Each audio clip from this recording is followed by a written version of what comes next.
C'est libre que Marcel Corrège comparaît depuis ce matin devant les assises de la Sarthe. Cet Ornais de 67 ans est accusé d'avoir tué son frère à Grez-sur-Roc en avril 2010. Un accident selon lui, alors que tous deux s'apprêtaient à s'exercer au tir dans le jardin. Il n'y a jamais eu le moindre litige entre celui qui est dans le box des accusés aujourd'hui et la victime malheureusement décédée. On a une scène où celui qui est dans le box aujourd'hui essaie une arme avec son frère, va malheureusement glisser et tuer accidentellement ce frère. Un avis que ne partage pas la partie civile. Les enfants de Serge Corrège demandent la vérité. Cette version est totalement fantaisiste et ne résistera pas à l'examen du dossier et aux faits objectifs du dossier. Cette thèse accidentelle est totalement invraisemblable. Les enfants de la victime souhaitent uniquement que justice soit faite. Elles souhaitent avoir la vérité.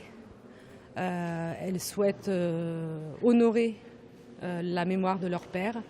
La première journée était consacrée à l'examen de la vie et de la personnalité de Marcel Corrège, une personnalité secrète pour sa femme, apparue soumise à l'audience, qui a appris la retraite de son mari par la bouche des enquêteurs, ainsi que la relation qu'il entretenait avec sa maîtresse depuis 30 ans. C'est un homme avec ses faiblesses, avec ses secrets. Et l'audience de la cour d'assises permet de rapporter des témoignages sur la richesse de l'individu. Il avait une vie cachée, il avait une vie secrète, son épouse, ses proches n'étaient pas au courant de tout. C'est strictement exact, ça ne fait pas de lui un tueur. Le procès doit durer jusqu'à vendredi.